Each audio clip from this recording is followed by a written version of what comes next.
Do you think the board is listening? Do you think they're listening? I don't think they're listening.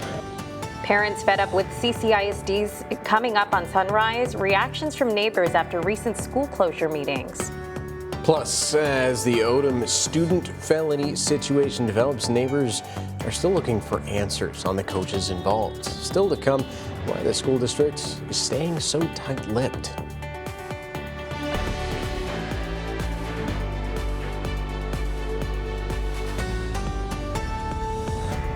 Good morning, folks. Thanks for watching Chris 6 Sunrise and waking up with the Hoffmans this morning. I'm Brian Hoffman. And I'm Michelle Hoffman. The Uvalde trial continues today in just a few hours, and we're following the high-profile case of former Uvalde school officer Adrian Gonzalez. That's right. Here is what happened so far. So yesterday, over at the Nueces County Courthouse, Judge Sid Harrell denied the defense's motion for a mistrial. It all happened after former Robb Elementary teacher Stephanie Hale testified about the events leading up to the mass shooting over at the school that happened on May 24, 2022. She gave testimony about where and when she first spotted the shooter. Gonzalez's defense team argued that Hale's testimony had not been shared by the prosecution, and it was not part of what she told Texas Rangers when she was questioned 4 days after the shooting. Holding back information during the discovery process could be a violation of what's known as the Brady Rule. In short, the Brady Rule says that prosecutors have a constitutional duty to disclose all favorable evidence to the defense, even without a defense request. The judge did rule today that he found the prosecution's failure to provide the defense with Hale's testimony was not an intentional act, but he did find that it was negligent.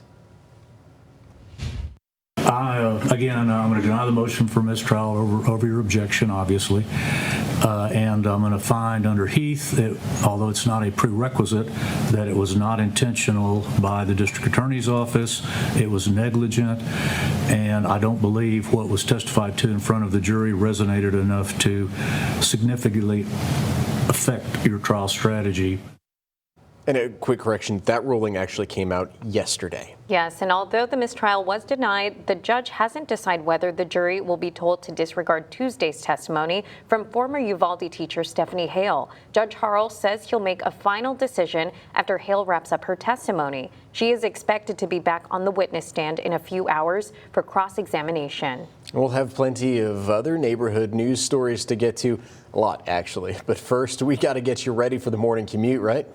Yes, meteorologist Stephen Jones is standing by with a look at your traffic. Hey, good morning, Stephen. Morning. Well, good morning, you guys. And you know, it is an absolutely wonderful morning, at least traffic-wise. Plenty of greens on the map. Just a little bit warm out there as we're starting off our Thursday. So for any winter lovers, not the best Thursday morning, but there is relief on the way. Starting at 71 degrees, here's a live look now at our SPID Skycam. A few more cars flowing out there on the roadways, I should say, but flowing nice and smooth and plenty of greens on the map. So starting off with the New Harbor Bridge to and from Portland, going to be good in green, as well as 181 heading into Taft and 361 towards Ingleside there, only a very minor slowdown. Heading towards Robstown and Calallen now, 37 coming in the clear, although 44, only a minor slowdown closer to Violet, so not too bad if you're coming in from Robstown. As we look over towards our neck of the woods, Ocean Drive, SPID, Saratoga, and Crosstown Expressway, all four of those coming in the clear, as well as Rodfield there heading up to SPID has since cleared up. Now over towards Flower Bluff, both Flower Bluff Drive and Walden Road coming in the clear, although there is some stop and go traffic as you're working up towards the Naval Air Station, so definitely want to account for a few extra minutes there, but for the most part, a pretty good and green Thursday morning. Voters, we will remember this.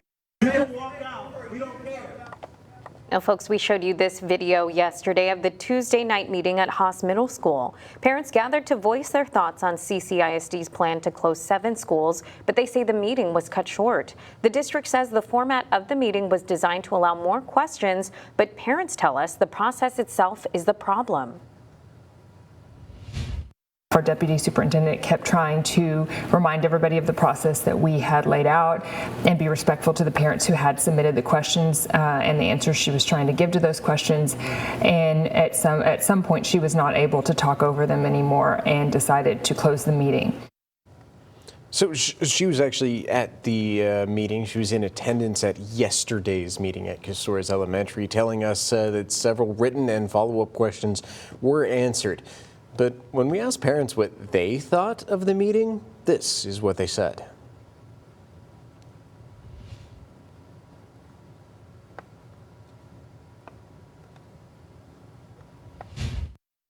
I feel like the decision's already been made.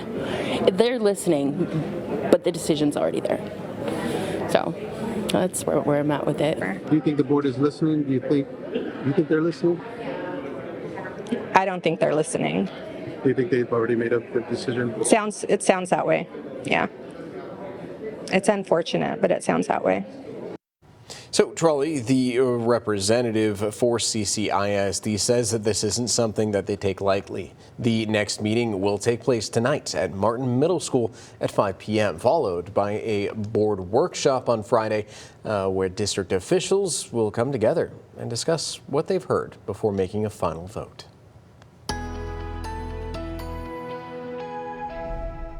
Well, hey there, Coastal Bend, and good Thursday morning. Taking a live look now at our USS Lexington camp. Thanks to First Community Bank. Definitely warm and windy out there, but the aquarium and the new Harbor Bridge both putting on a good show so far for our Thursday morning. 71 degrees what we're starting off at so far on our USS Lexington camp, and those winds about 15 miles an hour out of the south, only continuing to bring in some more of that warm and moist air to the area. Unfortunately, the rain chances today not as much as we would like.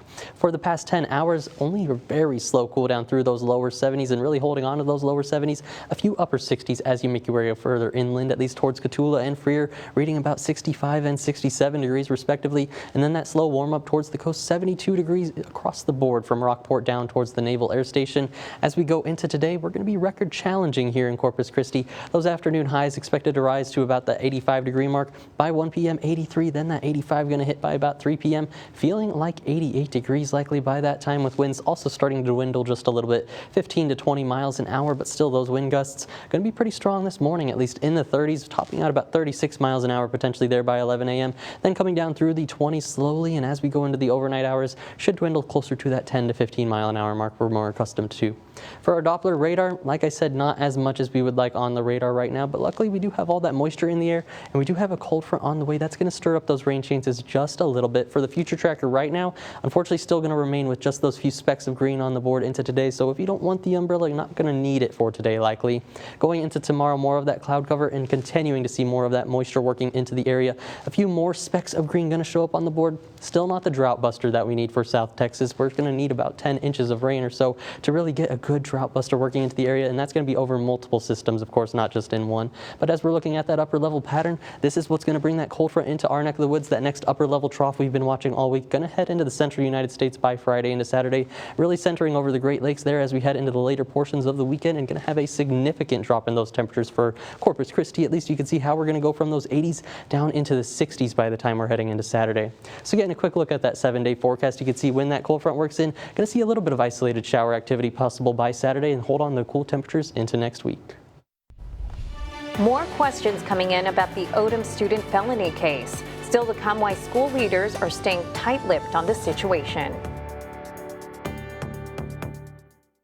Hey, welcome back, folks. 6:11 this Thursday morning. You're getting a live look right now from our studio sky cam. Thank you so much, David, for giving us this beautiful view of the new Harbor Bridge, all lit up. Still can't get over it. 71 degrees outside right now, though. We will check in with meteorologist Stephen Jones in just a bit. But first, news from your neighborhood. That's right. Corpus Christi police are investigating an incident at a heavy-duty truck and trailer parts business that left a 63-year-old man dead. It all happened at Fleet Pride on Interstate 37. The man, identified as Juan Antonio Garza Jr., he was an employee of that company. According to police, Garza was found inside a tanker trailer after he hadn't been seen for about 20 minutes. He was pulled from the tanker just before 1 o'clock yesterday. According to police department spokesperson, the tanker contained some sort of chemicals inside. Folks, we've been working to get more information for you about the arrest of an Odom Edroy High School athlete, but the school district still hasn't given us an update. As we reported, Chris Hicks requested information regarding the employment status of the 3 coaches that were present for an alleged incident on a school bus in December. It resulted in the arrest of 19-year-old Christopher Soto for indecency with a child. Other media outlets have reported the status of the coaches. However, Superintendent Yolanda Carr has yet to respond to our multiple requests for the same information. We've also learned parents close to the situation have not been notified of this information either. Now, because we only report information we can confirm, we'll continue working to get answers for you. So Robstown police say that they've seized a weapon after a student posted a video of a firearm online while making threats. The police department posted the seized firearm on Facebook last night around 10 p.m. and they say the student threatened revenge online for a recent murder of one of his friends. Officers visited the home on Kansas Street where they found the gun that was displayed in that social media video.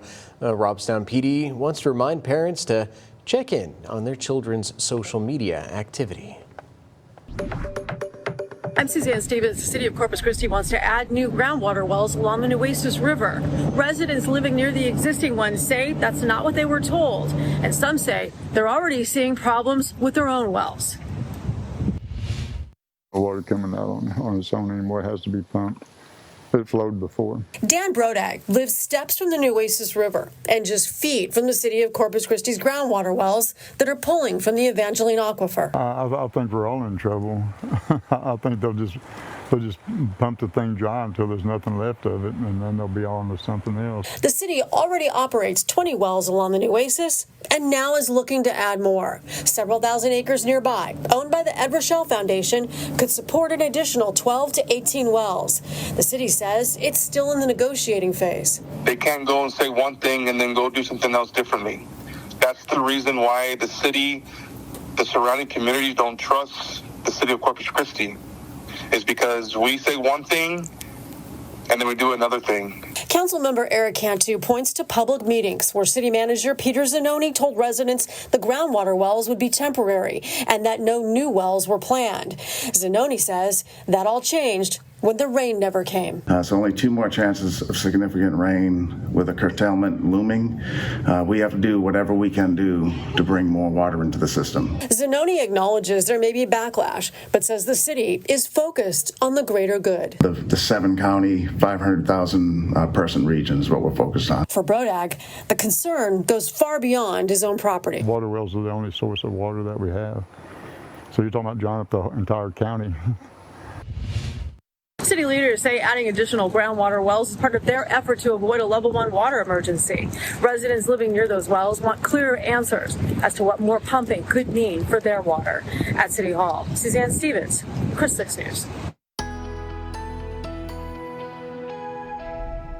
Well, hey there, and good Thursday morning, Coastal Bend. Taking a look at our, not USS Lexington cam, the Snoopy Sky Cam now, thanks to Matthew CCAC. Either way, sitting in those 70s, definitely a warm and muggy morning out there with those winds out of the south, 10 to 15 miles an hour. Some of those gusts getting upwards of 30 miles an hour at times.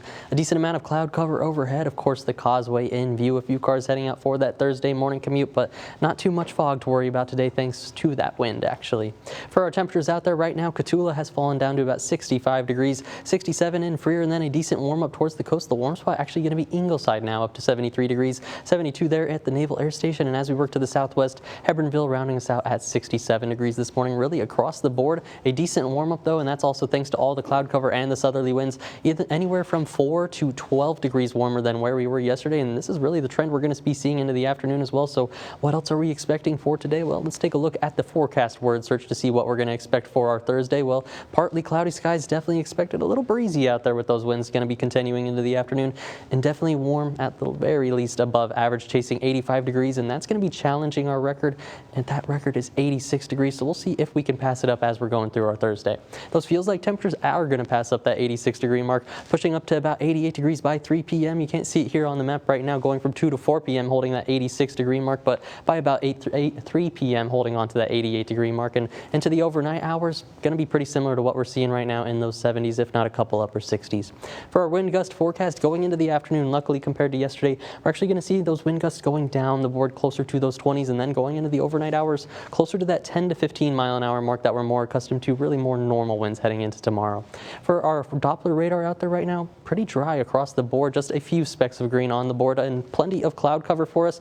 We're going to see a good amount of this cloud cover as we go into today, at least those partly cloudy skies, if not mostly cloudy, pushing into tomorrow, but not quite enough lift in the atmosphere to get those rain chances is off the bottom of the board. As we head into tomorrow, start to see them slowly tick up towards that stray category, but the best chances for right now going to reside with Saturday. Still not a total drought buster, but we will see some more isolated shower activity, and in the wake of that cold front, it's really going to make for a cloudy and cool weekend and hold that into the second week of 2026.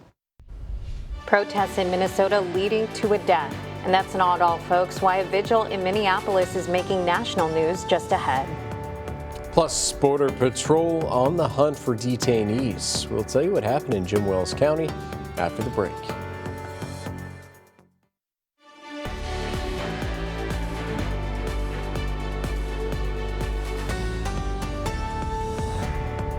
The two people who were wanted for escaping the Falfurrias checkpoint after being detained were found and captured just after 10:30 p.m. According to Jim Wells County Sheriff Joseph Guy Baker, the detainees escaped around 7 p.m. on FM 1930 and FM 1352. They were heading to Robstown. He tells neighborhood news reporter Melissa Trevino a third-party transport was taking two people from the checkpoint to the geolocation when they escaped, and that's when Border Patrol showed up. You can see a helicopter and several agents searching the area. No word yet on how they escaped.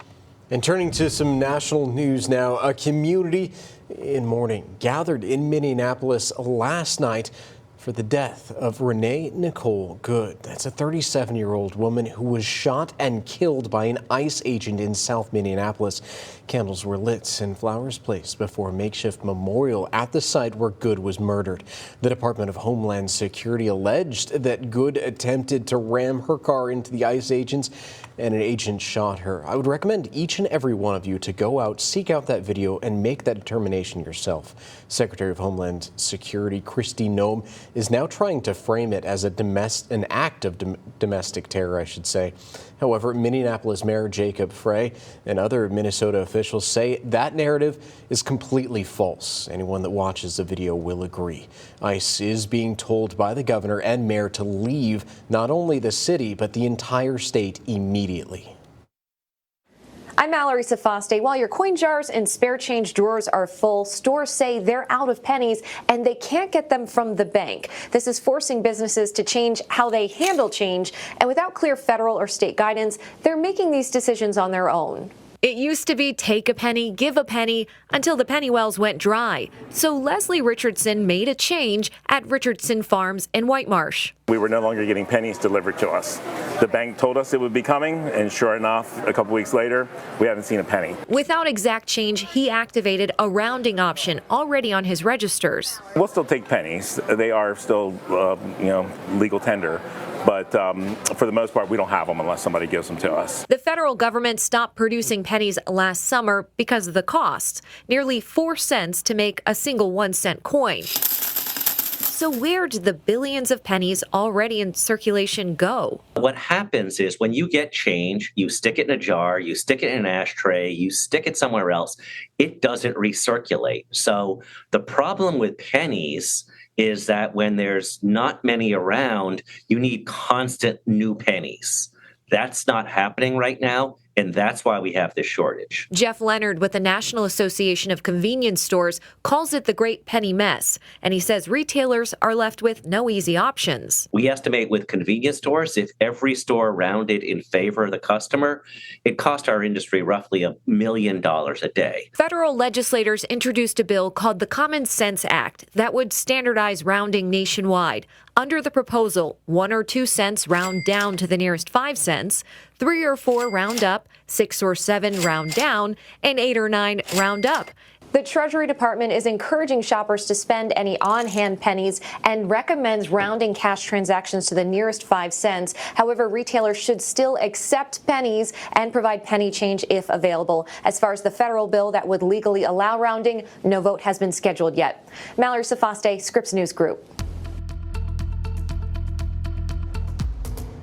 Well, you made it to Thursday morning, Coastal Bend, and it is a warm and windy one out there, 71 degrees. Taking a live look at our USS Lexington camp, thanks to First Community Bank. Both the Harbor Bridge and the aquarium in view. You can see traffic flowing a little smooth there along the Harbor Bridge, but a few more cars on the roadway. And as we get a look at that traffic flow across the entire region, plenty of greens on the map, so getting right into it with the new Harbor Bridge like we saw on the Skycam. Good and green if you're heading to or from Portland. Although 361 heading in from Ingleside, maybe a couple slowdowns there to account for a few extra minutes. Now over towards Cal Allen Violent and Robstown. Both 37 and 44 coming in the clear. Only very minor slowdowns there on 44 between Violet and Robstown itself. Now into Corpus Christi ourselves. Ocean Drive coming in for the most part the clear. Only a minor slowdown there near Airline Road. Now SPID, Saratoga, and Crosstown Expressway all coming in the clear if you're going to be hitting those roadways. Over towards Flower Bluff. Flower Bluff Drive in the clear for the most part. Waldron Road though, maybe a couple extra minutes there, and especially if you're heading up towards the Naval Air Station. Other than that, a pretty good and green morning as we're kicking off our Thursday. So flu season is running rampant across the country, but here in your neighborhood, we have some good news to share. That's still to come on Chris 6 Sunrise.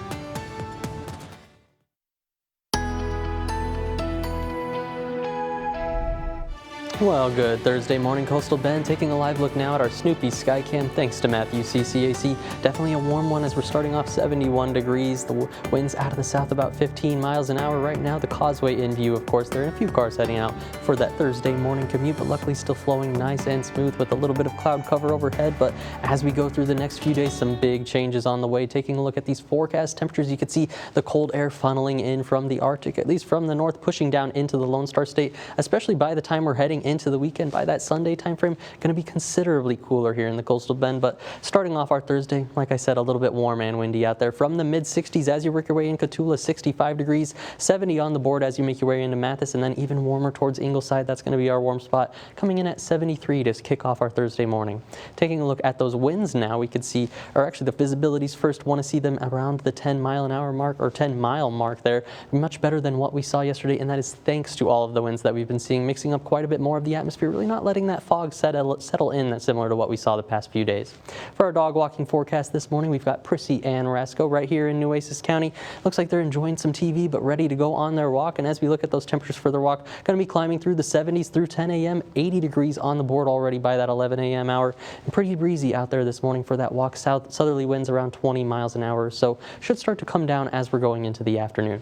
For those feels like temperatures though, all that moisture in the air going to make it feel even warmer than it is outside. I'm forecasting about 85 degrees, looking like it's going to feel like 86 degrees by 2 to 4 p.m., even topping out with those feels like temperatures around the 88 degree mark. And then into the overnight hours, pretty similar to what we saw this morning, only holding on to those lower 70s, if not the upper 60s inland. For our big weather picture, you can see the next system way off into West Texas, not going to make its way quite yet into our neck of the woods. Going to wait for that reinforcing surge of cold air as we go into tomorrow when it really starts to push down into South Texas. For right now, that Doppler radar just responding with plenty of cloud cover and not too much rain on it because we don't have that lift in the atmosphere, but we surely have the moisture out there. You can feel it if you step outside. And going into the future tracker, not quite going to get that front into the area yet, but could see just 1 or 2 isolated showers as we're going through the next couple of days. For the most part, likely going to remain dry and surely not going to be the drought buster that we need for the region. But by tomorrow morning, more of that cloud cover on the board, a few more specks of green. So I'd maybe recommend bringing the umbrella as soon as tomorrow and definitely into Saturday.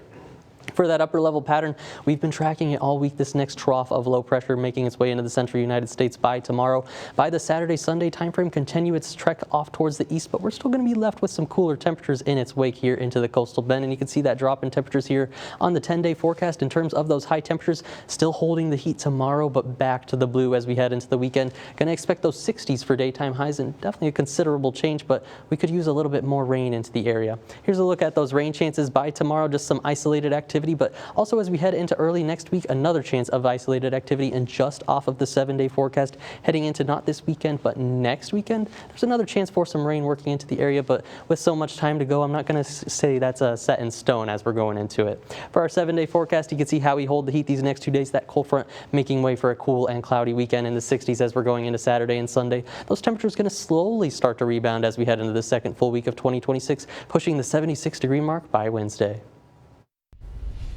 So it's the water highway of South Texas. Still to come, an explainer of the Mary Roads pipeline and what role it plays in our current water crisis.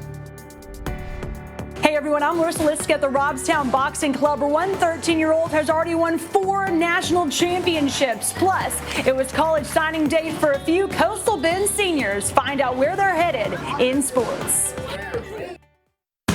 This is your 6 Sports Report. Hey everyone, I'm Larissa Liska at the Robstown Boxing Club, where one 13-year-old prodigy has already won 4 national championships, including 2 this year. Now his journey to get here was not always a fine line. He's just very competitive. He doesn't like to lose.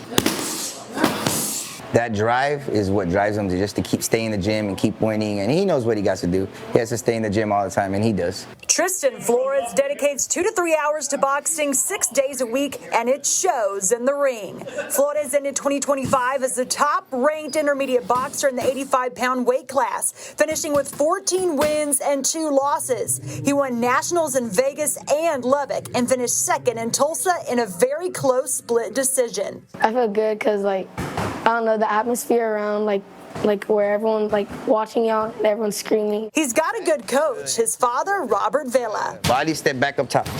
Up. Good, like that. Villa finished his pro career with 14 wins, 1 loss, and 1 draw. He's tall, he's lanky, very, very athletic, and he's agile. And I think that just gives a lot of opponents trouble, especially with his jab. He has a beautiful jab. His jab wins his fights. While his family has a rich history of boxing, it was bullying that brought him to the ring, tired of being picked on. I got more mature in that, not all words hurt, and you can push through it, and just comes one ear out the other. It broke my heart because I felt like I failed him because I didn't have him in the gym early enough. So brought him to the gym. It started off as just, hey, we're going to just work out, so if anything happens, you can have the confidence to defend yourself. Flores has boxed in about 80 fights and only lost 8 or 9. A lot of coaches come up to me and tell me, man, he's so amazing, he's so awesome, and all that, and he's still humble. Touch gloves. So what gives Flores confidence? You're the best, son. I'm going to show them why. Him knowing that I'm proud of him, regardless of what happens, when he gets in there, that's why it's so important to me. Flores' goal is to make it to Team USA, but his dream is to make it pro and get big and get a lot of money so I can buy my mom a house. Congratulations to Carroll senior Genevieve Bellino on signing a full-ride scholarship to wrestle at Wesleyan College. Last year, Bellino won the 5A state championships in the 120-pound weight class. So far this year, she is undefeated at 35 matches, improving her career record to 185 wins.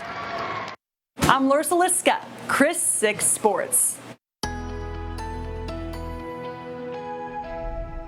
Well, hey there, and good Thursday morning, Coastal Bend. I'm meteorologist Stephen Jones. Taking a live look now at our Snoopy Skycam, thanks to Matthew CCAC. Sitting at 72 degrees, those winds out of the south, 15 miles an hour. Definitely noticing the moisture if you're stepping out and about as we're going into today. Those dew points into the 60s, the mid-60s as you work your way inland, even flirting with that 70-degree mark as we work our way closer to the coast. So getting a look at those temperatures in your neck of the woods, sitting in those upper 60s, if not the 70s, and normally we'd be seeing quite a bit of fog. The visibility is not too reduced as we're going into our morning hours, and that's thanks to all this wind out of the south mixing up the atmosphere a little bit more, not really letting that fog settle in out there. So compared to the rest of the week, not looking too bad at all this morning.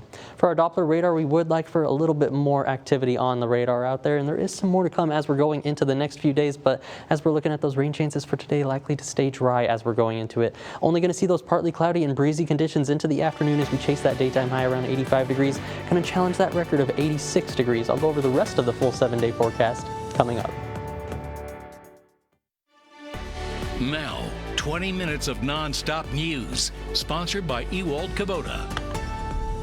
Hey, welcome back, everyone. Thank you so much for joining us for our 20 minutes of non-stop news with the Hoffmans. I'm Brian Hoffman. And I'm Michelle Hoffman. Folks, as always, we have plenty of neighborhood news for you this morning. But first, let's check in with meteorologist Stephen Jones to see how the roadways are looking for everyone. Is it clearing out yet, Stephen? Oh yeah, just a little bit clearing out there. There is a couple of slowdowns on the roadways, but luckily it's not due to the fog we were seeing the past couple of days, not nearly as bad out there. Here's a live look now at our SBID Skycam, 71 degrees, definitely a warm, muggy start to our Thursday morning, but you can still see how much moisture is in the air, so the lights off of those street lights just funneling out a little bit into the moisture in the air. But as we look at the traffic flow, plenty of greens on the map, just a couple of slowdowns here, so let's get right into it. With starting off with the New Harbor Bridge to and from Portland. Going to be good and green if you're heading that way, although 361 between Ingleside and Gregory there will not count for a couple extra minutes on that roadway, seeing some stop and go traffic.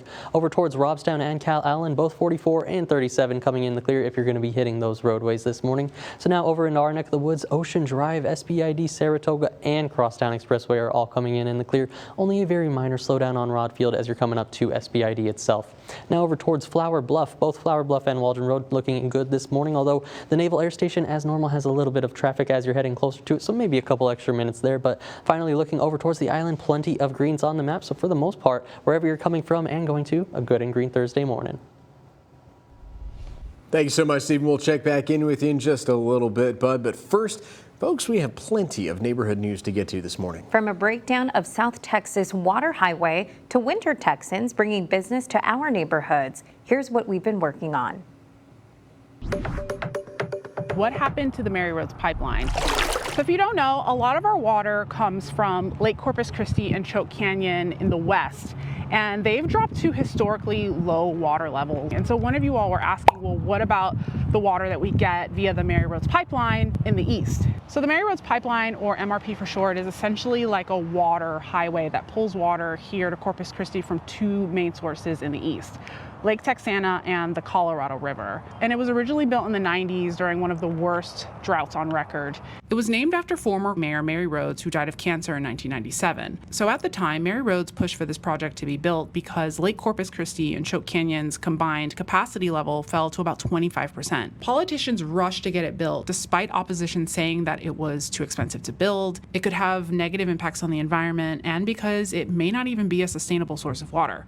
And that's because other regions also rely on Lake Texana and the Colorado River, so we can't just drain the system. Now, leaders were also concerned about building the pipeline because it would need a lot of maintenance. Since it opened, the pipeline has had at least 33 leaks or failures, and some were so serious that engineers recommended reducing water pressure in some parts of the system. But when a major leak happened in 2022, the city said that we needed to be really cautious about pulling so much water from the pipeline. CCW tells us that today the pipeline is moving around 70 to 72 million gallons of water every day. But part of the issue is that CCW's customers need about 100 million gallons of water per day. That number goes up and down, but it's about 100 million gallons per day. So to answer your question, the Mary Rhodes pipeline is still here. We're still getting water from it, but it was only intended to supplement our main water source from Lake Corpus Christi and Choke Canyon. Now, flash forward 30 years, the population has increased, there's been a boom in industry, and so the coastal bend has now entered a new low level of water supply.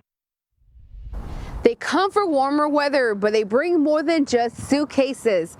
I'm Ana Conejo in Rockport, and I show you how Winter Texans help keep the community going during quieter months. Seasonal visitors from colder states enjoy the slower pace of life, shopping local and outdoor activities like birding and kayaking. Local businesses say Winter Texans help keep the community going, and the return each year has become an important part of life in Rockport. For those looking to connect with the community, a Winter Texan appreciation event will be held January 15 from 10 in the morning to 2 p.m. at the Fulton Convention Center.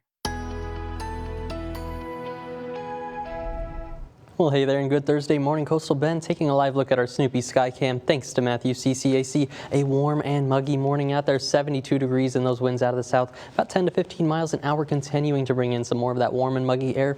Luckily, changes are on the way going through these next few days. Looking at these temperatures, you can see the Arctic air really starting to push in as we're going into that Sunday time frame. That's going to push down into the Lone Star State and really going into the Sunday time frame. So going to see some significant drops in daytime highs as well as those morning lows as we're going through it.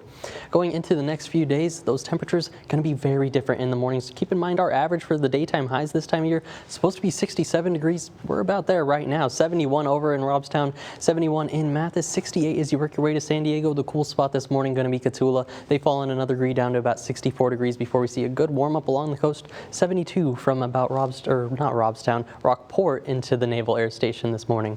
Whenever we're looking at some of those winds out there, though, it is definitely still pretty gusty, around 10 to 15 miles an hour across the board for the Coastal Bend. And as we go into the daytime, still going to hold on to some of those breezy conditions until we finally get into the overnight hours.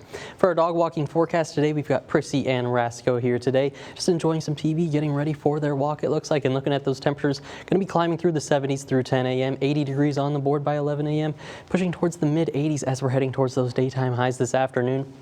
even towards 86 degrees for feels like temperatures by 2 to 4 p.m. By about 3 p.m., I'm forecasting 85 degrees, but going to be feeling like that 88 degree mark. And as we go into tomorrow morning, still going to hold on to the warm temperatures into those lower 70s likely for overnight lows. Our current Doppler radar, all this moisture in the air, unfortunately not responding in the way of rain right now, but we do have a decent amount of cloud cover as we go through the next few days. Can't rule out just 1 or 2 isolated showers going into this morning and towards tomorrow, but the better rain chance is likely going to reside with Saturday as we get into it. That's where we get back into that frontal overrunning pattern we saw just last month, I should say, into December. But that's where we're going to see more of these specks of green on the board. Still not going to be total downpours with that frontal overrunning situation, but hopefully a little bit more rain on the board for us. This cold front really going to be associated with this upper level trough we see work into the central United States by Friday into Saturday. It's going to, heading into the weekend, move further off towards the east, and you're going to leave some cold temperatures into the Lone Star State, especially into the coastal bend. You can see that on our 7-day forecast where we drop from the 80s that cold front works in. We're going to be into the 60s for daytime highs by the weekend. Then we slowly climb back up into the 70s as we're heading into Wednesday of next week.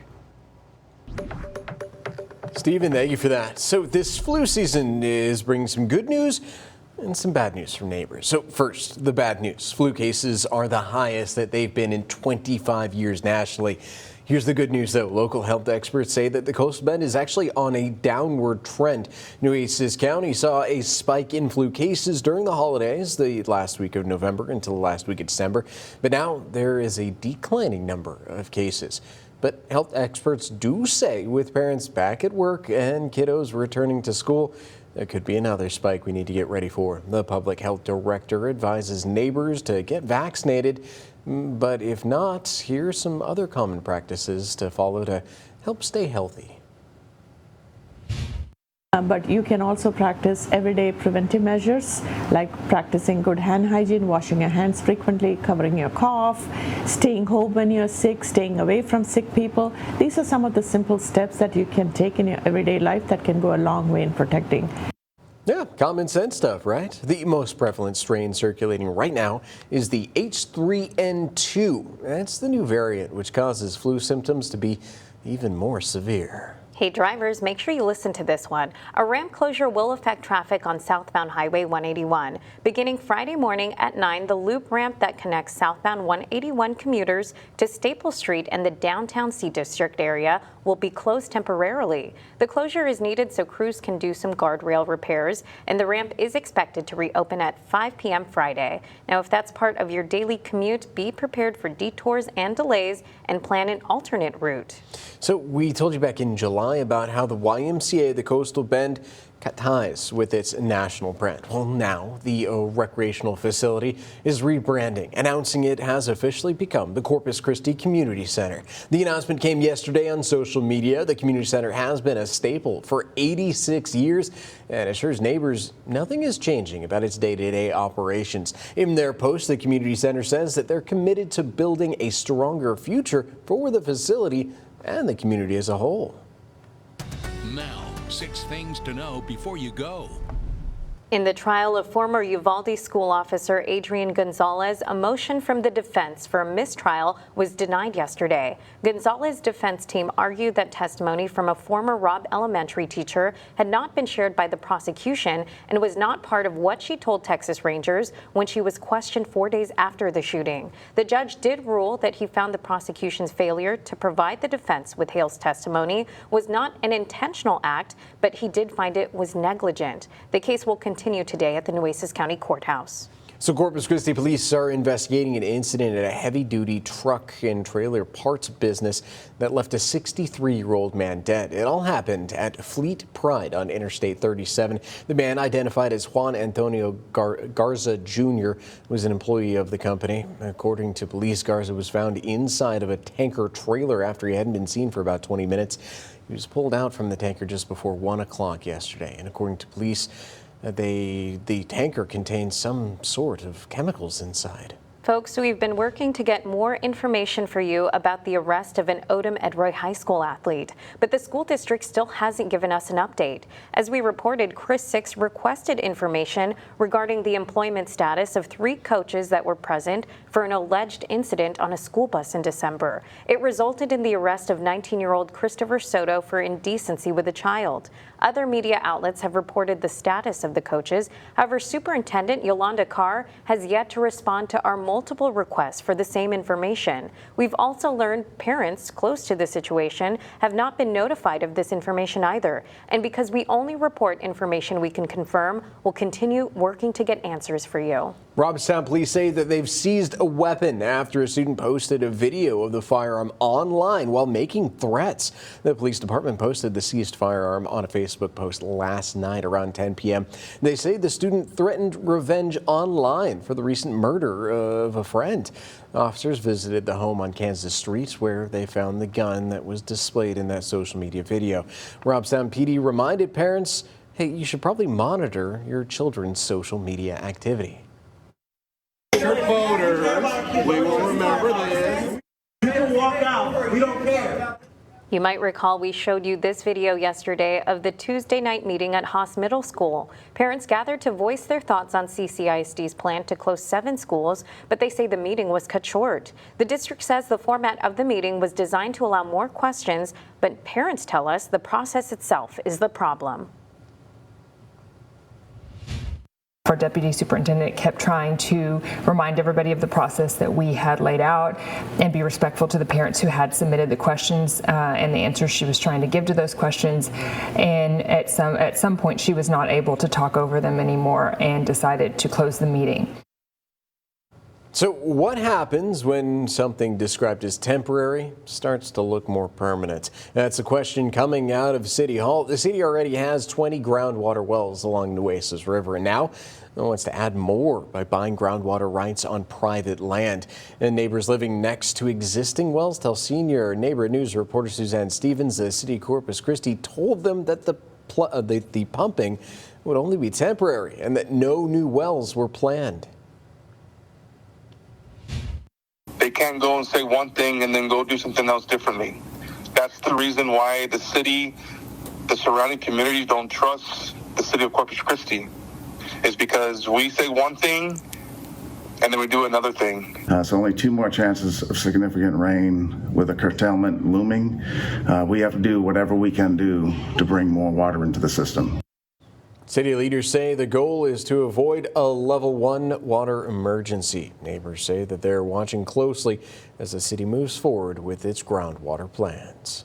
So Sprouts shoppers, you want to listen up. The popular grocery store is planting new routes on the city's south side. The Sprouts Farmers Market at the Gulfway Shopping Center on Airline Road, though, is no more. The store at the Gulfway Shopping Center on Airline closed its doors this afternoon, or yesterday afternoon rather, but don't you worry because it will be sprouting that new location on the south side. It's moving into what used to be the old Bed Bath & Beyond store at SPID in Everhart. The new location is scheduled to open its doors this coming Friday, tomorrow, January 9th, and Sprouts officials say the new store will feature a deli and sandwich bar. And we will make sure to check this one out because we've never been in a Sprouts market before. Yeah, and I could never say no to a sandwich bar, right? I hope it's one of those where you can make your own, because I'm thinking very Scooby-Doo-esque, maybe a 12-layer sandwich that I'd need to extend my jaw to fit in.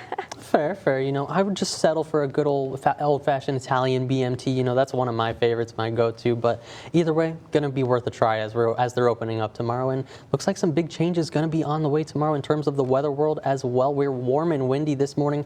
Going to be warm and windy tomorrow, but then that changed. They're going to be the cold front working in tomorrow night. Look, taking a live look now at Snoopy's Pier, thanks to Matthew CCAC, starting off at 72 degrees. That's going to be pretty similar to tomorrow morning as well, and starting to see that sun come up, putting on a good show in the sky, but things are going to be changing pretty quickly. Taking a quick look at today's forecast for you, though, you can see how we're going to be humid and breezy this morning. Some of those gusts upwards of 30 miles an hour at times, but luckily should be coming down slightly into the afternoon. But the afternoon actually going to be challenging that daytime record. Daytime high is going to climb into the mid-80s.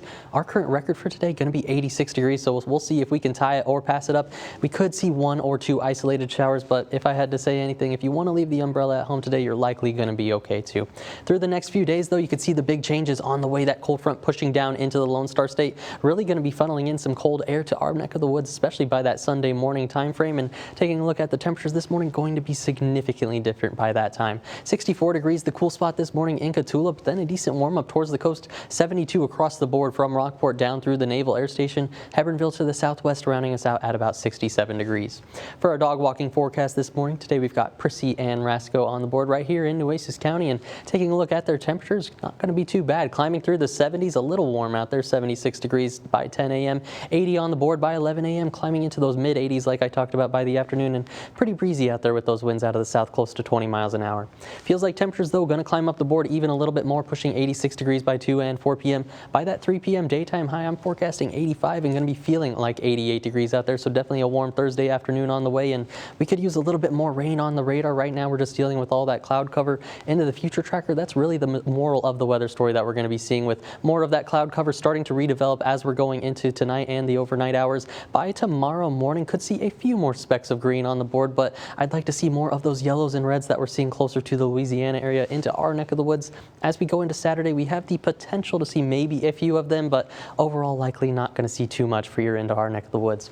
For our upper level pattern, that next cool down definitely on the way as we're heading into Friday and Saturday, and you can see that on the 7-day forecast where those temperatures drop from the 80s down into the 60s for the weekend. Going to be cloudy and cool in the wake of that cold front, and then as we go into that second full week of 2026, those temperatures slowly rebound back into the 70s by next week. So I'm definitely a fan of the back half of this forecast, you guys. Yeah, a little bit of everything too. I kind of like that, but we definitely need that rain. Oh, yes, and in the right places, yes, too. Definitely. I'm hoping for more rather than later, but we'll see how much we can get out of it. Awesome. Thank you very much, Stephen. Thank you, folks at home, for tuning in. We'll be back with more neighborhood news in just a little bit, but until then, have a great day.